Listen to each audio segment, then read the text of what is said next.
welcome to the Unlucky Frog Gaming Podcast. You are joined by your usual hosts here, Josh Hartley, Ben Porter and Charlotte Porter. How are we all doing, folks? Alright. Yeah, we just made a bit of a joke about Sweaty Yeti, which needs no explanation. No. It is sweaty up in Scotland at the moment. Unusually so. Especially for Yetis. Yeah. Especially for Yetis. So if you see... remember, Yetis die in hot cars. So make sure they're hydrated. If you see a Yeti in the street, go over to them, approach them. And do you know what? Leaving your Yeti in the car with the window cracked is not enough. No. That Yeti is going to be no good. No, you need to get him out there. You know, like you can tie him to a lamppost, give him a bottle of water. But there's no excuse for leaving him in a car, not in this weather. No, it's just cruel. Yeah. Just cruel. But we are, on the other hand, are enjoying the heat. Yes. Lovely weather. Frogs do, after all. Frogs do. So it's all good up here. But of course, we're not outdoors people. We're a bunch of nerds. So we've been sitting inside playing games. So what have we been up to since the madness that was UK Games Expo? Well, we're probably going to talk a little bit more about some of the stuff at Expo because there was just so much. But we've been doing a little bit of gaming. Yeah, we were playing Mysterium last night, which I've actually just remembered is actually my second time playing it. I think I played it years ago, or when it was just released in Geek Retreat. But I don't think anyone really understood the rules or what was going on. But if you've never played it, it was a fun game. Kind of think like Cluedo meets Dixit. Meets Guess Who. Meets Guess Who. Meets Communing with the Dead. Yep. Well, I would be because I played the Ghost. I would be interested to play it again to see what it's like being the investigator, because it did just feel a little bit like playing Dixit with a DM screen. From the Ghost's perspective. Was that still not quite fun? Dixit's okay. I really like Dixit. Charlotte loves it. I'm. It's not your kind of game. No. So Mysterium's maybe not your kind of game. No, but I like the investigation element, which makes me think maybe I would enjoy it more if I was an investigator as opposed to the Ghost. And I mean, I drew some lousy cards for playing the Ghost as well. I think that's just... so what you do is the Ghost is trying to indicate to the investigators who committed the murder. Because the Ghost's dead, so he obviously cannot communicate effectively. Yeah, so he communicates through the medium of Dixit cards, basically, with really abstract It's art. supposed to be like he's sending you visions, isn't it? But the visions are all quite abstract and quite... Yeah. So, like, there was one which I was given, which was, a rat dressed in a top hat and suit. And I somehow got the right answer from that. Yeah. I'm not sure how, but... I think it is 50% deduction, 50% guessing. Bit of guesswork. But, as the Ghost, you're trying to think, right, I've got these pictures that don't really have a whole lot to do with the clues I'm trying to give at first glance. So you're trying to pick out individual bits or elements of the picture and think, right, hopefully they'll deduce something from that. So it's a fun wee game, and I will say the art for it is phenomenal. Yes, if you like the aesthetic style of Dixit, obviously you get plenty of that. But I think was it 2 artists worked on this game? Yeah, there seems to be like the real world art, which is equally as gorgeous as the sort of surreal Dixit Visions stuff. Charlotte got really into it. Actually, like dressed up as some sort of medium. Which set it up as a séance. If you subscribe to our Twitter feed, you may have seen a photo. I'm going to do that more often for games because I loved it. I was so invested in it because I made the effort. So next time we play Shadespire, I am dressing up as the Skaven. Right. Bringing out my axe. You're going to go full Redwall on us. Exactly. Like, about 2 people got that reference, but worth it. Yeah. But the picture that we put up on Twitter, it actually got shared by a real witch? A genuine witch. Yeah. I thought we were literally communing with the dead. Yeah. So what did she say? Contained lots of great information. She Yeah. obviously hadn't read the tweet, but anyway. It just goes to show how good I must have looked So in my seance attire. can commune with the dead, can't do a quick Google search to establish, is this just a game they're playing? Maybe she's using the medium of Mysterium to communicate. Maybe somebody's passed her like a really obscure vision. Do you think that... Wow, we've gone deep.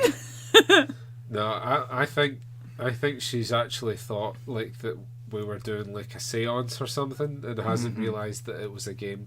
I mean, come on. What was the ghost's name was Phineas Danglebottom. Yeah. Sir. Phineas Danglebottom. Sir Phineas Danglebottom. He did not go to night school for 6 years to get called just Mister. Yeah. That's how that works, right? I think so. Yeah. I'm really disappointed in you. I'm actually just discovering, even though it's been around for like years, I've only just set up my first Twitter account recently. Set up your first Twitter account. Seamless segue there. Yeah. So if you are on Twitter as well and you're following the Unlucky Frog, you can follow my antics and misadventures. What's your handle, Josh? Well, it's a good question.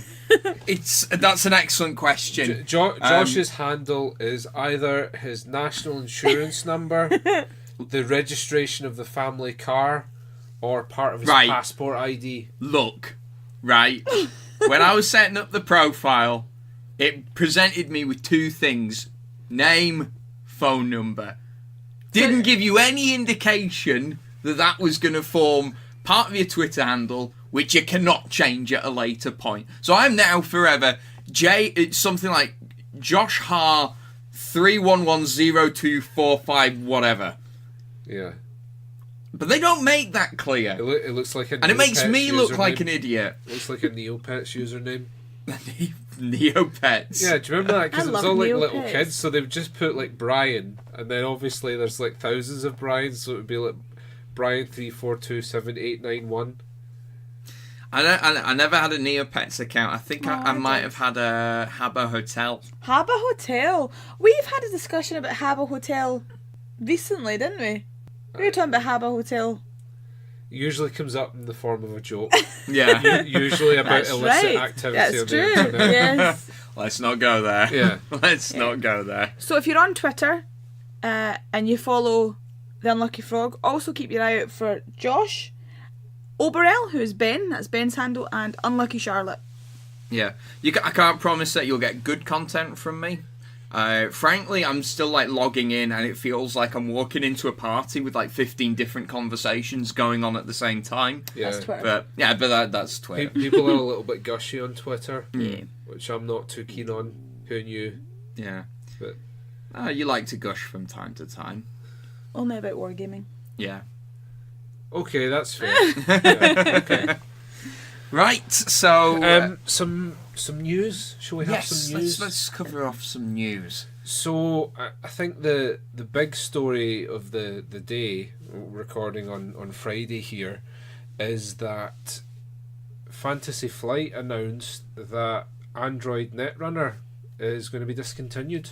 Yes, this kind of came out of left field. Netrunner is one of the more popular games that Fantasy Flight are publishing. Certainly one of the most critically acclaimed.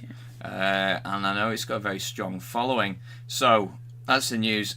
Mindless speculation! Yeah. What's going to happen? What Right. does this mean? I think because they've said that it's licensed from Wizards of the Coast, okay? Mm-hmm. It's Fantasy Flight don't actually own it. It's like most of their products, to be honest. Yeah, they're usually licensed from another IP. What I think it means is that Wizards of the Coast are looking to do a sci-fi trading card There'll game. be something on the horizon. Yes. Which kind of makes sense. Yeah. And They've had a lot of, as we've discussed in previous episodes, there's been a massive drop-off in players for Magic. It's still a huge game. It's not as big as it was like 5 years ago, though. No. And this could be a coincidence, but Richard Garfield, i.e. the creator of Magic the Gathering, but also the creator of Netrunner, was certainly working with them for the recent Magic the Gathering set Dominaria. Maybe he's doing something with Netrunner. Who knows? Netrunner was Who knows? also famously one of his games. Yes. So watch this space, folks. We'll see what this all means. Wild speculation, though. It's all fairly new. It's only been announced. Well, it's only just been announced, but I would not at all be surprised if we heard something from Wizards of the Coast about them doing something with Netrunner. I am disappointed. Not as I'm not a Netrunner player, but I'm disappointed for the fans. At the same time, though, obviously there's some people who have invested a lot of time and money into quite this. literally hundreds, I think. Yeah, and now it's kind of been taken away, so it sucks for them. Well, because the thing about a competitive living card game, is certainly a game like Netrunner, is that it lives and dies with the availability of organised play, right? Yeah. And so where people will maybe say, well, it's not dead, you can still play it. Yes, that's true, but at the same time, it's a competitive game.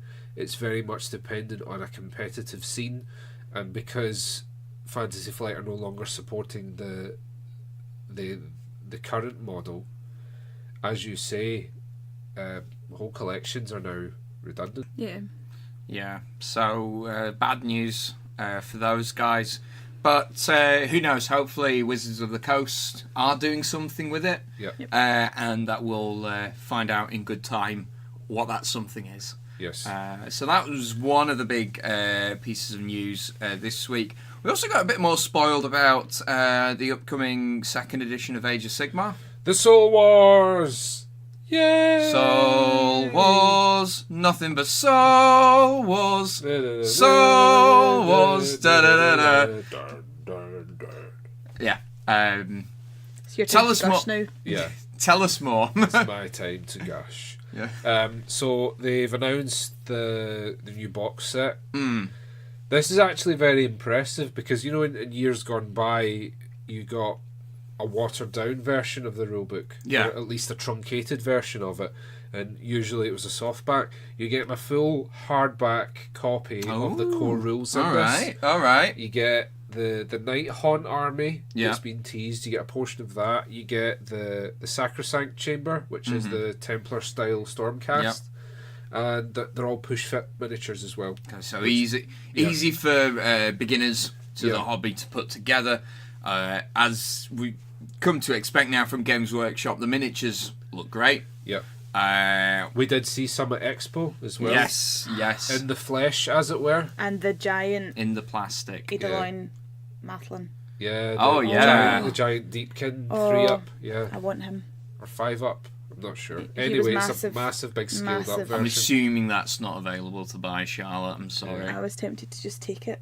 Just Sure, cause a distraction. I'm sure no one would Grab have it. noticed. And run away with it. We should have done some sort of Ocean's 11 style heist, planned this overly elaborate plot to steal this gigantic model. Yeah. He was beautiful though. The normal model was beautiful, but he was especially beautiful. Yeah. Yes. It's cool. It's Magnificent. cool that they show you that.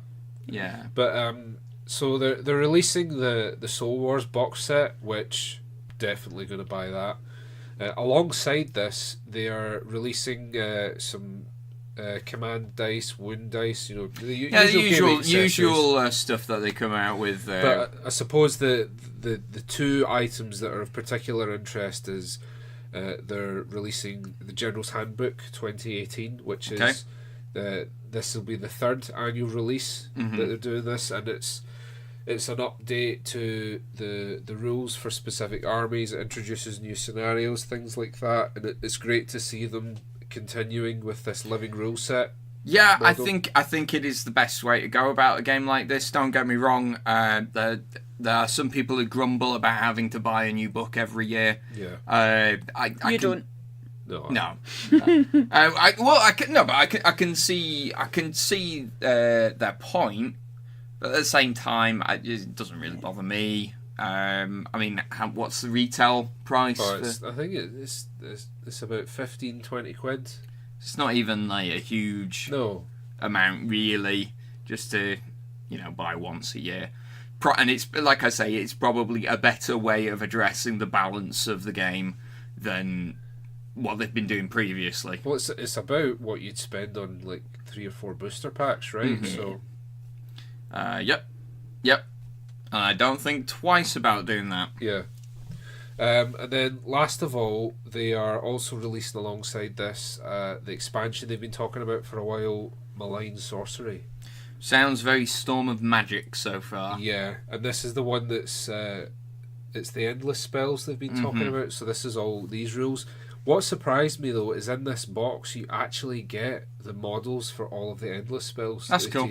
I thought they were going to be clan packs. Mm-hmm. I thought they were going to be individual releases, but nope, you actually get them all together, which is... So do all armies have access to those spells? If you have a wizard, I believe so. Okay. I'm not sure if it's wizards of a certain level or something like that Sure. that have access to them. And I think in matched play, you actually have to pay for endless spells. Right. So it's not like you can just pull out 3 of them. And Okay, so it forms part of your army list. Yeah. Much in the same way that you can take scenery now as part of your army list. But I think from what I've seen of them, you are going to want these in your army. Yeah, fair.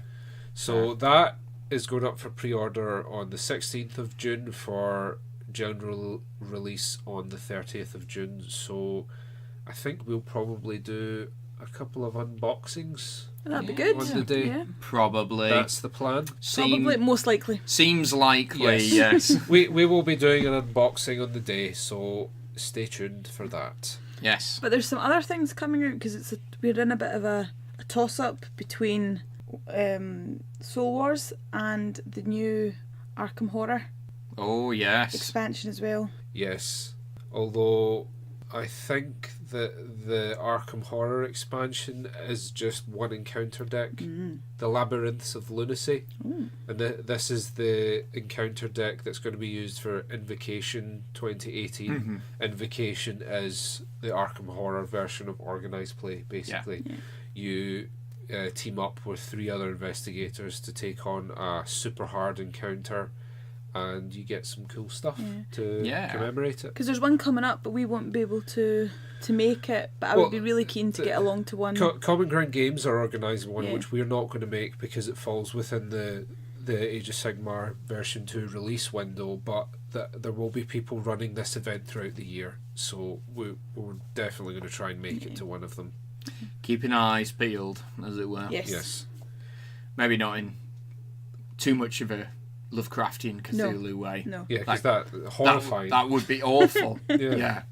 But yes, obviously we have just come back from UK Games Expo and are in the process of recovering. Yep. We had Ian on the previous show, but we didn't really hear from Charlotte, who was down there the whole weekend as well. So what were your thoughts? What are your takeaways from the whole expo? I was exhausted. Yes. Totally exhausted. I had a I've great actually time. been like, whenever I sit down, nodding off. Yeah. All week. Yeah. I had a great time.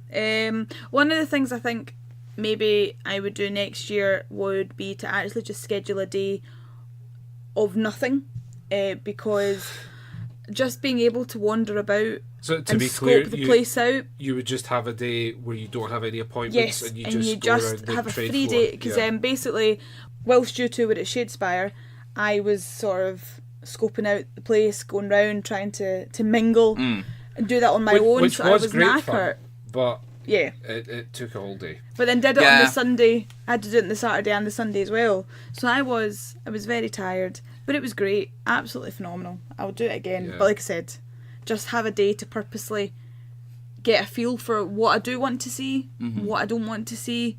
Not say I don't want to see. Maybe not as much. And take it from there. That would be my takeaway. Because this is the thing that struck me, right? There's so many different... And we spent an awful lot of time in the exhibitor space, right? Checking out the new games, which is, what we're really excited about.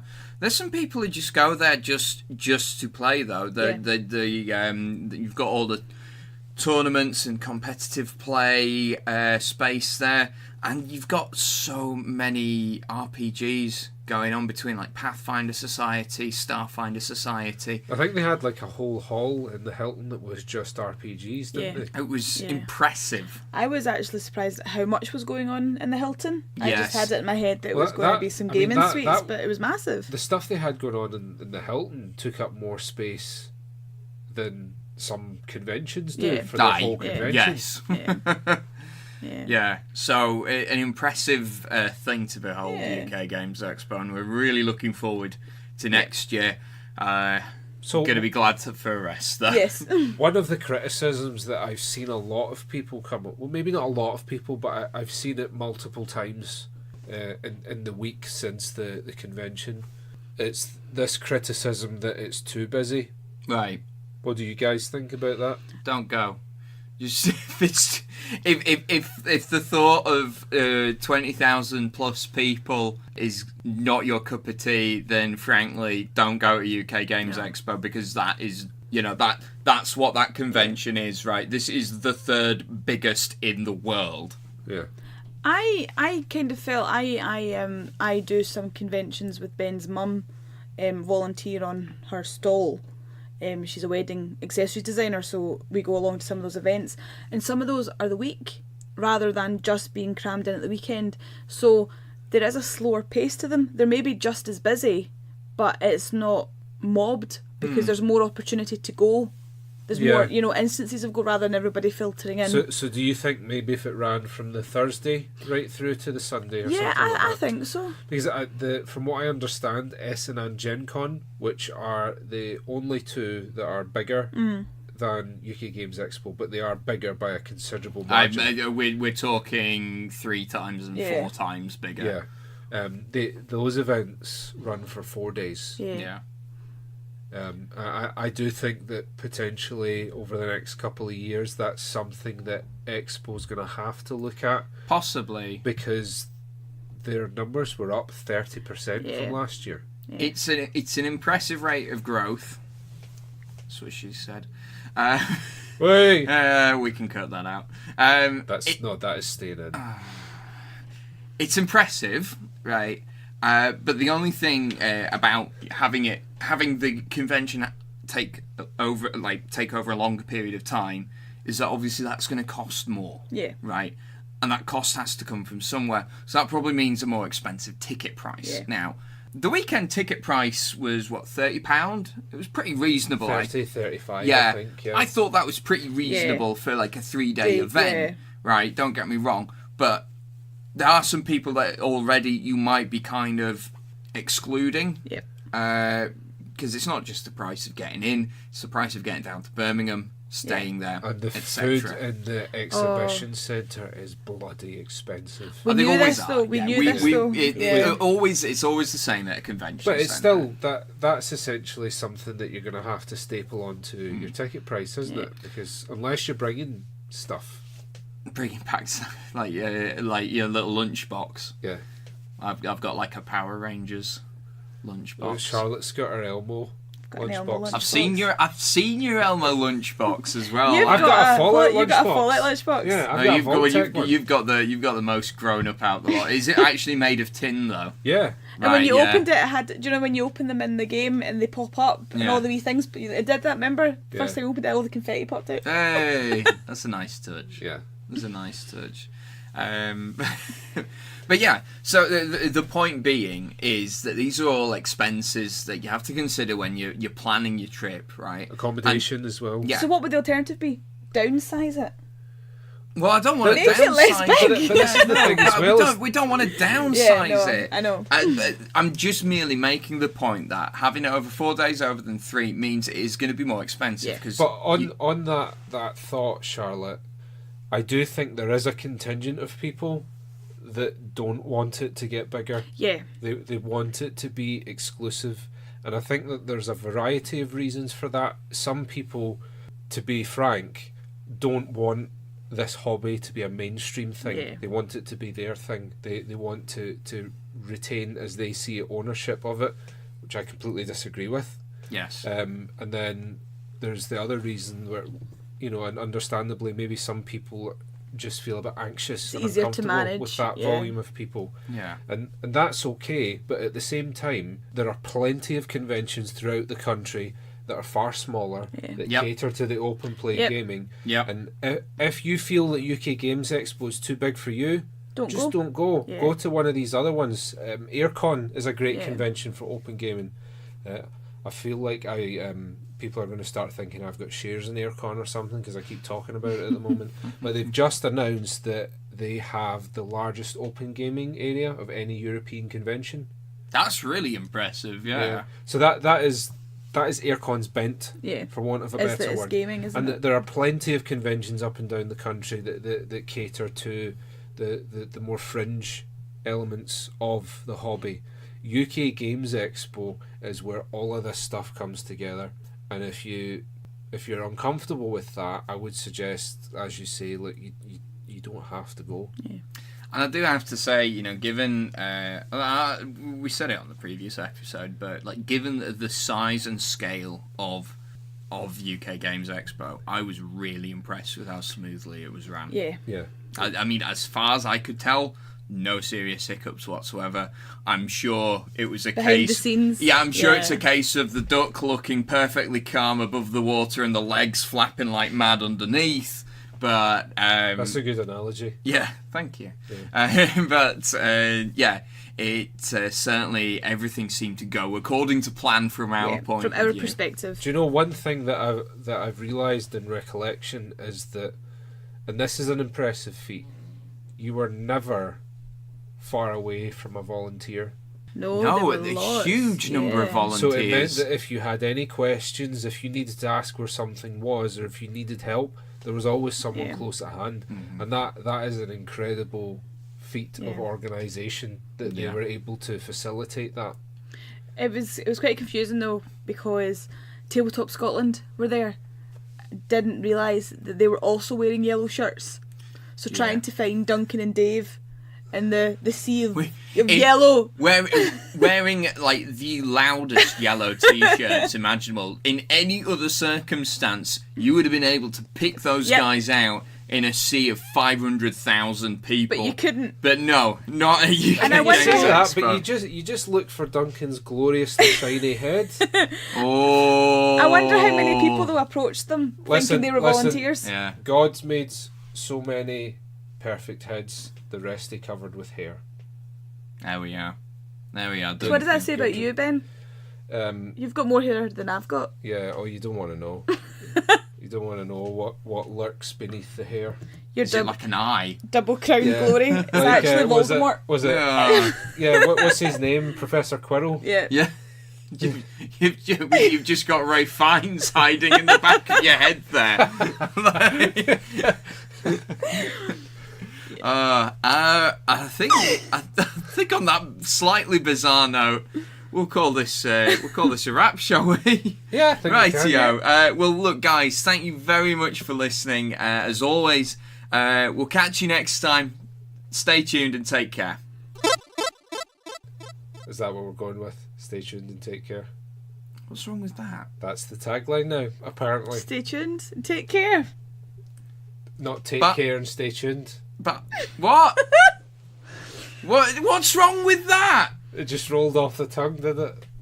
What? It's okay. This is all getting kept It's okay. in. I So, yeah. know you're cruel like that sometimes. Right, bye. Bye. We are Unlucky Frog Gaming, and I am Ben. Be sure to follow us on Facebook and Twitter. Just search for Unlucky Frog Gaming. You can also show your support by giving us money through the Unlucky Frog Patreon. And be sure to check out our website, unluckyfrog.com, to find out more.